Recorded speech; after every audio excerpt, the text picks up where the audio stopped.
the 3 mana token generating effects, both Midnight Haunting and Lingering Souls, on top of Gather the Townsfolk. That sort of is the core of the token aspect of the deck, alongside 4 Honor the Pure and 4 Intangible Virtue. He has 3 main deck, Sword War Piece, 2 Go for the Throats, 2 Oblivion Rings, and a Miser's White Sun Zenith, on top of a creature base of 4 Dune Travelers, 4 Champion of the Parish, and 3 Hero Bladeholds. And then Adam's deck, he is playing Drog Skull Captains and Lingering Souls. He's playing a Spirit style sort of Esper deck, who he has deck designer listed as Tom Lapilli and Friends. But Adam's deck, very similar to the deck that John Finkel and Jelger Wiegersma made top 8 with at Proto Dark Ascension in Honolulu. He has a little bit of spice here, though. His sideboard has a couple copies of a nice one. I don't know what that card is. Saving Grasp. Have you not played the limited format very much? I have actually not drafted with Dark Ascension once. Okay. I might try to do one this weekend because I feel obviously behind the 8 ball at this point, but no, I have actually not drafted yet. Saving Grasp is an instant for 1 blue. Return target creature you control to your hand, or that you own to you control to its owner's hand. Okay. And then white flashback. Okay. Instant. So presumably comes in against spot removal. Yeah, it's very good against decks that are trying to actually attrition out your creatures. Yeah. So, which for a deck that has such central creatures as Drog Skull Captain that it really wants to be able to keep around, I can definitely see that being a pretty powerful card. Chris's deck, he's managed to fit not only the Crusade effects, but also Sword of War and Peace as sort of creature pump in his deck. Though it looks like he's done so at the expense of lands. He has only 21 lands in his deck, which seems a bit light for a deck with Hero of Bladehold. Yeah, so we were casting Hero of Bladehold out of Tempered Steel, so who knows? Right. Well, I mean, when I was watching, I had Wesco on camera a couple times 2 weeks ago, and it seemed like, obviously this is a small sample size, whatever, he was having some hiccups with both raw land count and colored mana, because he is just playing 10 plains, 4 swamp, 4 isolated chapel. This deck does not have particularly good mana. Right, yeah. I actually was playing a black-white sort of aggro deck. It wasn't really tokens, it was more black-white, just like creatures, and the mana was definitely a serious issue. He has the 3 Vault of the Archangel in here, which certainly don't help your mana. They're a very powerful card, but when you're playing a deck with a low land count, having a significant number of colorless mana sources in your deck can definitely be problematic in actually hitting your colors. Also, the 1 White Sun Zenith is just the cherry on top of the I don't care that I don't have enough lands cake. I mean, sometimes you want to go deep, Sometimes what you need are a lot of cats, but when you have 21 land in your deck, sometimes what you get is 2 cats. Yeah. But all right, well, I believe Chris is mulliganing here. It looks like Adam is happy with his hand, giving Chris the stare down. But it's a friendly stare down. It's a friendly stare down. It's not a mean stare. It's more of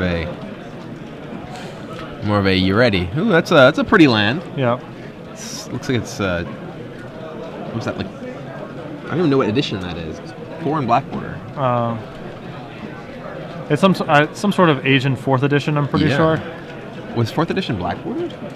It was in some of like the where it was the or first revised printing. maybe like Gotcha. the where all the black border dual lands came out of. Like there's been runs like that. Obviously those are not the same set, but whatever. But there were some 3rd edition / 4th edition runs in foreign languages that were printed black bordered. So Chris revealed a not so exciting hand with just lands, a Lingering Souls, and a Sword of War and Peace.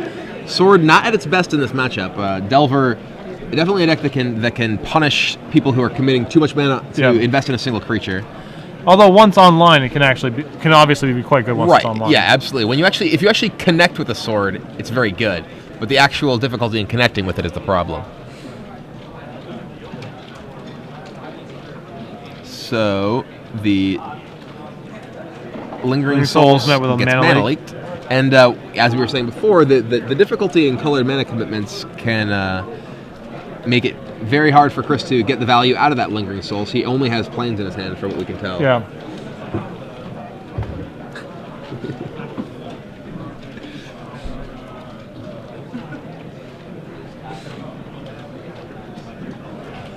And Lingering Souls comes down for Adam. He does, however, have the mana to flashback.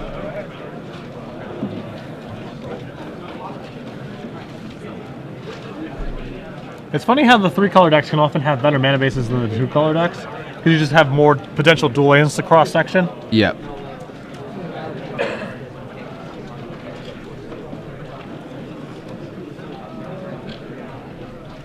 And just a pass from Basco. Prosak still unable to flip his Delver. Appears to be having a good chuckle about it. Which is sort of amusing because Adam, had mentioned, that he was playing Insectile Aberration, not Delver. Yeah. He has yet to play Insectile Aberration, but that Drogspell Captain, oh Captain, my Captain, 4 damage right there. One is a token spirit deck and the other one is not. Can you identify them? You've guessed incorrectly. Adam is holding his Delver back. Yep, for fear of Midnight Haunting, which very clearly came. He knew that Chris had that Sword of War and Peace in his hand, so that Midnight Haunting was not really too much of a surprise. Yeah, pretty much what. So a 5th land here, and Basco can actually suit up and start racing. Yeah, that can be a lot of damage. Though if Prosak has like a gut shot, it ends up being a lot of investment for very little. Oh, but there's no land. It could be awesome, a black card. We do see an Honor the Pure. That he just drew, no, he just drew go. Yeah, he just drew go for the throw, but he does have Honor the Pure in his hand. So he could play his Honor the Pure, which can let his spirits trade with either the spirits or even the flip Delvers, which I think is what he has to do. Yeah, the only other angle that he has really is to cast Source, take go, potentially take 1 million, and then next turn he has Honor plus Equip Sword, but that just seems like a bad use of mana. That just seems worse, right? I think that he can't afford to take the hit here, because if those Delvers flip, he's dead if he doesn't play Honor the Pure. He needs to be able to trade with them.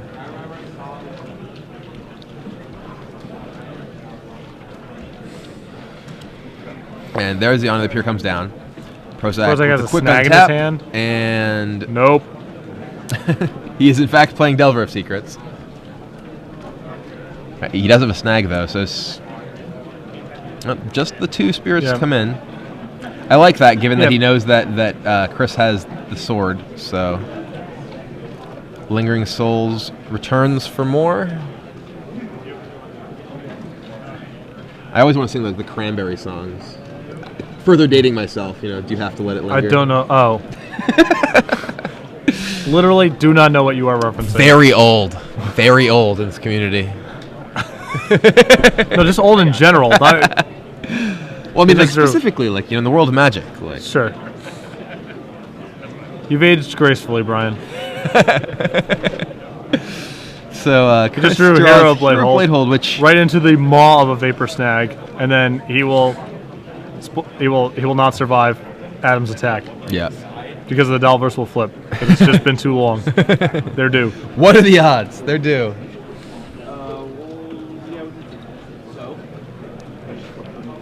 This is a nice little kind of subtle trick that's happening here, or could happen here. With 2 Delvers in play, Prosak didn't sack his Evolving Wilds, because if the top card is not something he wants to draw, or he wants to just he wants to try re-upping on his Delver flip, he can shuffle his deck and go again. He, however, was not so subtle and just played sure. played another captain and killed him. I'm just saying, he could have if he wanted to. So Adam Prosak takes that first game, and we saw Chris struggling with some colored mana problems that we had discussed the problems that Black-White Tokens has with exactly that. How do you think this sideboarding goes? Well, he has nothing really good to bring in, I guess. Here, we'll swap. You see? Okay, I'll go look in here. I mean, the cards I definitely want to be taking out here are things like Hero Blade Hold. Yeah, I think Hero Blade Hold comes out for sure. Mortarpod's decent? Yeah, I'm not a huge fan of Sword of War and Peace here, at least not in numbers. I could see keeping maybe 1 or 2 in. I mean, one of the big problems that Black-White Tokens has in general is really what we saw that game, is that it has so many cards that are based on enhancing its tokens, and it doesn't draw enough token generators, or those token generators get countered or whatever. Those cards just don't do anything. Right. And Chris died that game with two swords in his hand, that he never had a chance to get any value out of. And wouldn't have even been particularly good, even had he could have gotten it. Right. Like, even if he rips a 5th land, the turn where he haunting, it still wouldn't have been that exciting. Right, and he would have ended up just getting blown up by Paper Snag. So, I mean, I think that what he wants to do here is board in the Mortar Pods for sure. I think board in the Sorin, I guess. Yeah, he really doesn't have many cards that are particularly good for this matchup. He, you don't see anything like Day of Judgment is a card I actually tend to like. He doesn't have Timely Reinforcements. Timely Reinforcements is a card that's pretty impressive. That was a card that was absent from Wesco's sideboard that I was a little surprised by. It just seems like such a natural. I'm gonna take a look to see how this compares to Wesco's exact list. Check our deck list archive. Yeah. For those of you who don't use this regularly, the standard and legacy deck list. List of deck lists. Can be found on the right hand side of the StarCityGames.com front page, and is a great source for stuff like this. And from Prosak side of things, I think he wants probably just the 2 copies of Timely Reinforcements. And is Timely Reinforcements that great here? I think it's. I think it's fine, right? Like, it's okay. You're definitely. If you lose, it's because you get out beat down, not because you get out controlled. Is it? I don't know. It seems like the games that you lose tend to be the ones where you're facing down, a number of tokens and crusade effects, and you don't really have anything that can really interact favor with them. It seems like something like negate, maybe dissipate are reasonable cards to bring in. Negate he doesn't have for sure is if good. he had a revoke existence, that would be I think the best card to yes. bring in, but he doesn't have access to that. I mean, negate certainly comes in. The question is whether dissipate versus like timely reinforcements. I don't think he wants like batter skull here. Just gets too easily trumped. So looking, our internet connection is not the greatest here. It's a little bit slow, but I'm working on this. I'm pretty sure Wesco did not have a white Zenith in this deck. I'm almost positive on that. It seems like the sort of card that he would be less likely to play. Yeah. It's possible he just straight cut a land for a white Zenith, from what I recall. I'm mostly curious about the sideboard, because...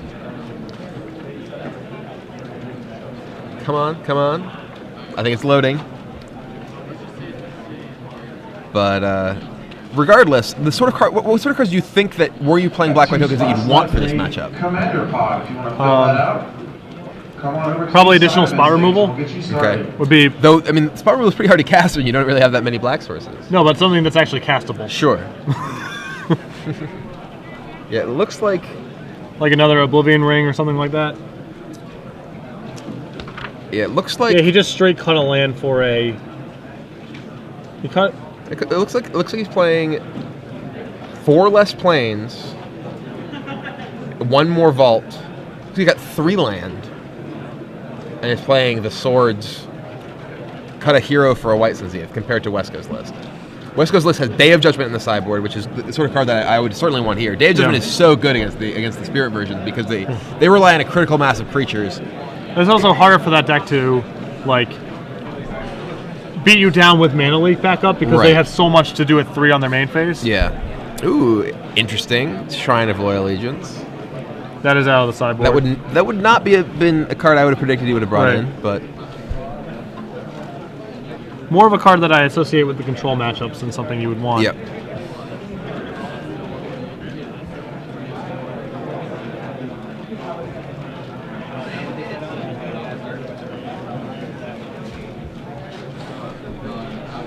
All right, so Gather, which we are under the new player guidelines, which means he can actually miss this on his shrine. For those of you who Adam reminds him anyway. Good guy Prosak reminds him of his shrine. But there's actually for those of you who aren't familiar with the changes to the what's IPG actually stand for? In something player guidelines? Penalty guidelines. Something penalty guidelines?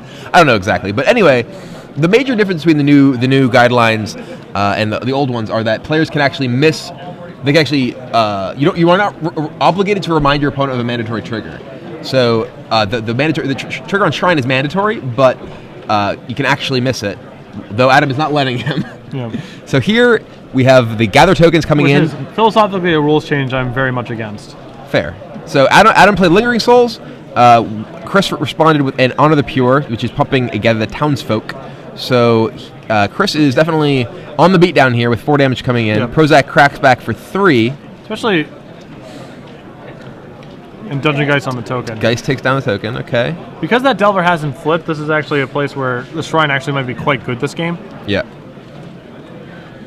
But there's still a number of flyers that are smacking Chris in the face here that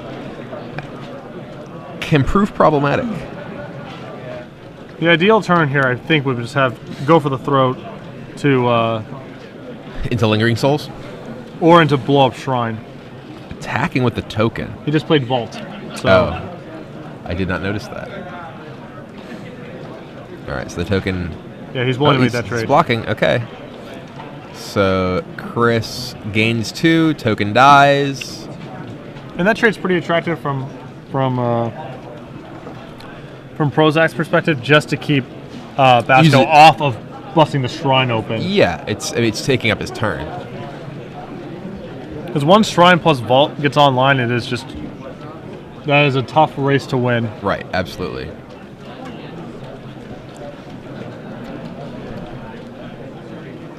Prosak revealed a Gitaxian probe to his Delver, finally getting it flipped. First flipped Delver of the match. A Gitaxian probe reveals Lingering Souls, Doom Traveler, and Sword of War and Peace. So that sword is still in his deck. I don't know that I would have made that attack last turn if I could have played in flashback Lingering Souls, but Snapcaster. He might have been thinking he was just free rolling. Right. So there's yeah. no way that I think there's block. Which is that's I think something that you see a reasonable amount with people. They just sort of make an attack because they're like there's no way they can block them. Like sort of we saw play a couple rounds ago with when Mitchell attacked Thrun into 2/2/1s, and Chris chose to block, forcing Mitchell to regenerate. That's the sort of play that a lot of people, they will often not consider all the implications of. So, they're like, oh, it's just free damage, my guy regenerates. It's like, well, you have to pay mana to regenerate, or you have to pay mana to use your Vault. So here, Prosak flashes back Lingering Souls, has quite the army. We have the Shrine up to... Oh. He's saying that he missed the trigger. Oh. Okay. And this is basically, I feel like it should be the obligation of rules enforcement and both players to, as much as possible, try to maintain an accurate game state. So I really dislike policies that allow the game to actually be in a game state that it could not have been in, which is like missing Shrine triggers and that sort of stuff. I mean, philosophically, the idea behind the change is that that players always feel bad about having to remind their opponent of something that can potentially be game-winning, and that the honest players are penalized when the dishonest players aren't reminding opponents of it, and they're getting away with it. But it's totally understandable, and I think we actually just saw that Shrine not tick up in the same turn.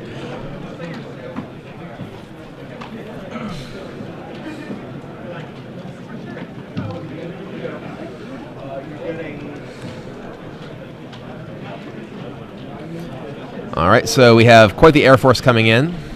But Basco's going to be able to break open his Shrine, and then Shrine plus Vault can start getting that online. So Basco takes a pretty big hit. Looks like he took 1, 2, 3, 4, 5, 6 damage. Yeah, but he's going to be getting a lot of this back. Yeah, he just made 5 soldiers. So if he swings with his entire team, or 5 mirrors, swings with his entire team, he can lifelink for 8. So that is in fact a lot. Does he have? If he has another land, he can also flashback Lingering Souls, which is going to give him a pretty strong defense. Yeah. I think one of those spirits should not have untapped though. Wasn't one of those spirits under the Dungeon Geist that was just played? I don't know. One of them got... Maybe it was an old Dungeon Geist Yeah. that died last turn. That might have happened. No, that was the Dungeon Geist that died before. I'm a little confused. Oh, it looks like, yeah, he just put it aside. That was the one that was that has him blocking that, so... So he can actually... He's gonna gain 7 if he activates the Vault this turn. So, yeah, he does Vault. Which kills those 2, gains him 7 life, goes up to 14. Prosak drops to 9. Now, if Chris has another land here, he can play Lingering Souls, which puts him in a very good spot. And there's another land, Lingering Souls. Yeah, all right, so yeah, that's big. If he hadn't had that land there, he would have still been taking. Well, actually, he's still probably pretty far ahead. Just, he still gets to cast Champion of the Parish. Like he still gets to add another thing to his board. Yeah, yeah. Side of the stage, we'll get you started. $10 draft number 3. And there's a big draw from Adam. Is that enough though? No, I think he's getting clobbered on this damage race. Yeah, he's just way too far behind that vault, or those vaults now. Not that one of them didn't play with me much. So if Adam, he sends with, interesting. So I think Adam's idea here is that he wants to try and trade away as much as possible because the less creatures in play, the less powerful Vault is. Yeah. So he was pretty much trying to convince his opponent to just block there, but wanted to leave back enough that he could block as much as possible. Right, because if he attacks with too much, Basco can just take it all. Right. And then crack back for... Yeah, and if he didn't attack there, he's giving Basco more life because he's clearly going to attack with his guys. So by giving him an incentive to block, he clears off a creature from the board, which means less life gain for Basco when he activates Vault this turn. Yeah. We've received, by the way, that IPG that I couldn't think of the what it is an abbreviation for. It is Infraction Procedure Guide, acronym rather. So we have 2 spirits and 5 mirror coming in. Those are apparently Facebook, Twitter mirror, if you look at the back of them. So I'm assuming that we're going to trade off the tokens here and just let the mirrors come through again. Yep, looks like it. So activates, which puts Prosak to 4 and Basco to 21. Not a very good race for Adam. Yeah. Sort of challenging to trade cards with tokens. Historically, not a good race. In particular, when the token. I mean, he's trading for tokens, to be fair. But yeah, the biggest thing here is just the power of Vault this game, and Adam having a bunch of nothing. Yeah. So, all right, we're gonna see a game 3. And where do you stand on the change to the penalty guideline? I understand the motivation behind them, because I do think that, in particular, I think the fact that honest players were essentially being largely punished by being forced to point these things out when dishonest players were getting away with it. But to me, that feels exactly the same as like someone misrecording the life total or some other game state violation where honest players point it out because that's the rules and you're supposed to maintain accurate game state. And dishonest players don't have to do it, but presumably at some point will get caught for cheating because that's what that is. Yeah. Feels no different to me than you see your opponents at 17 on their life total when you know they're actually at 18 and then you just change it to 17. I think a lot of it has to do with there are a lot of effects that would have at some point in the game's history been printed as may, but that are universally printed as do this now rather than may effects. They're printed as mandatory triggers, simply largely for just like conservation of language. And you see a lot of these things that I think players get upset about because they feel like they're sort of because they're being an honest player, they're sort of pointing out their opponent messed up and but like they have to do it because it's in the rules previously. And that I feel like with the new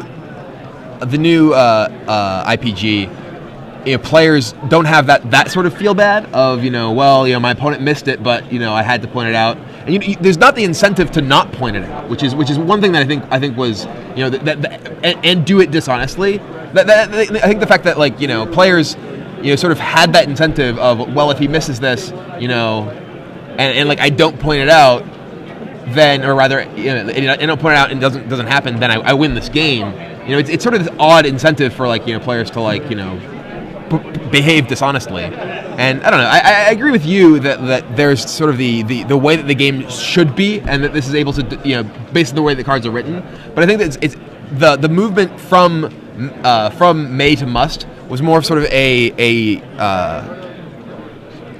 was more of a philosophical change of how we're going to handle things as opposed to how the cards are really intended to function. Well, there's also a difference between may and must. Like for me, the reason to have mandatory on the shrines, for example, is because the shrine actually triggers and resolves while your card is still in the stack. So it's really awkward to go play lightning bolt, trigger red shrine, destroy shrine, trigger resolve, blah. But now in this new guideline is if my opponent goes lightning bolt you with a red shrine, and I'm like, okay, resolves, put the bolt in the graveyard. Then they go take up their shrine. I'm like, no, it's too late. You missed it. No, that's actually not how it works. You basically there are certain types of effects that you can sort of wait as long as you haven't passed into a later phase of the turn. You're still able to do it. All right, we have a game now though. So turn 1 Delver from Adam, once again not flipping. Remains Delver, and a Doom Traveler. Doom Traveler holding it off from Chris. So Doom Traveler comes in, no respect for the Delver, and what's this all about? Discards Gather the Townsfolk. I don't know. But no, and taking a surprising angle in his third game. So Prosak flips. We have an Insectile Aberration who is bashing. Already tapped to attack. So Basco down to 17 life, and I'm guessing Prosak will likely go down to 17 as well to cast that Gitaxian Probe. Oh, maybe not. Well, it's just tough. Obviously he wants to preserve his life total here, so it's just what can he do with his mana, and what does he project happening? Yep.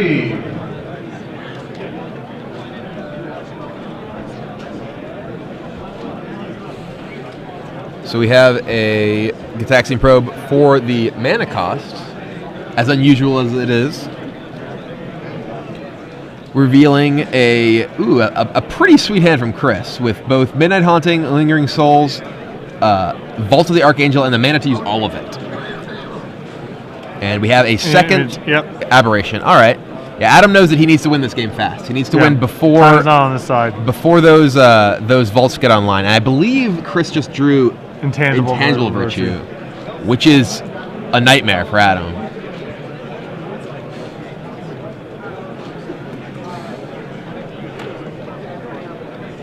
So what do you think? How do you think Chris should play this?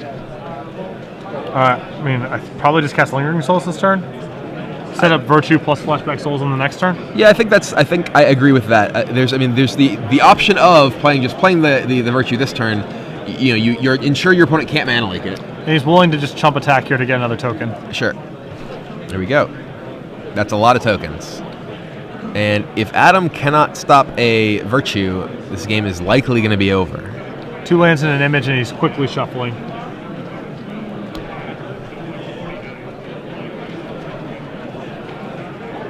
We are soon to see why these cards are banned in block. Why is this card too good? Well, it turns your 1/1s into 2/2s. No, I understand that. That's all the card does. I don't understand. And Adam just ripped a snag, which is pretty much the perfect draw for him here. All right, so both the Delvers come in. I think we have no blocks.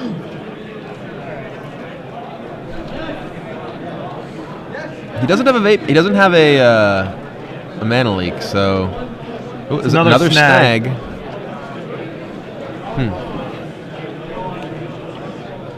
Yeah, I think Adam's in some serious trouble here. That attack dropped Chris to 11 life.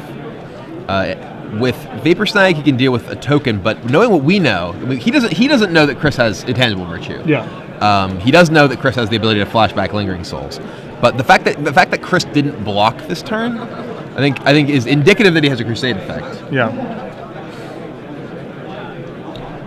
Because in theory, if his hand's top heavy, he's happy to sort of attrition away a little bit to slow the game down. Yeah, so absolutely. It's definitely a signal. And so we have image. a third Aberration. But this turn is going to go very badly for Adam. We're going to see Virtue come down, turn that 5 power into 10 power. Ooh, it cruise. Oh wow, drew it onto the pure. I still think Lingering Souls is probably better actually, but right, because now he's in really dangerous. Like Adam has 2 snags. This is actually somewhat dangerous. And also, if you're just gonna vault next turn, was Adam at? Adam's just trading off, so he's just gonna snag the 2 flyers. Snag, hit for 6. Yeah, I think you wanted to cast Lingering Souls for sure. Yeah, because like all you want to do is trade off. Right. So snag, hits you for 6. Adam's at 7, but Chris just fell to 3, right? Yeah, he's down to 3, but he still has that vault, and he also has the Lingering Souls and the Midnight Haunting. So Adam's still in a pretty bad spot.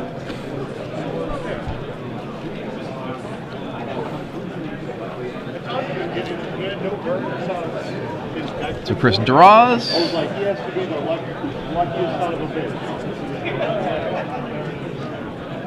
Knocks Adam down to 3. It's actually the 1. Sorry, right. Sorry, they're down to 1. And then post-combat vault, flashback Lingering Souls. I probably just jammed the vault there because then you're just like, now he's dead to snag on the way back. Well, no, he has Midnight Haunting as well. Oh, he still has Midnight Haunting. Okay, sure.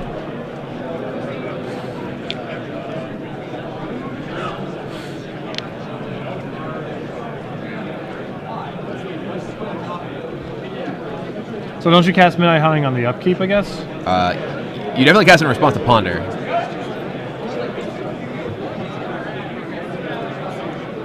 If you're obligated to make that play anyway, then you probably just have to cast it on his upkeep. Right. There's very little incentive to wait until he's seen more cards. Adam does not have enough of the pieces to pull out. So coming back from a Game 1 loss, Chris Basco wins the match 2-1. Defeating local legend Adam Prosak. And score 1, at this stage of the game, I love Adam, but when the Delver deck takes 1 on the chin, I'm usually seeing the top deck lose.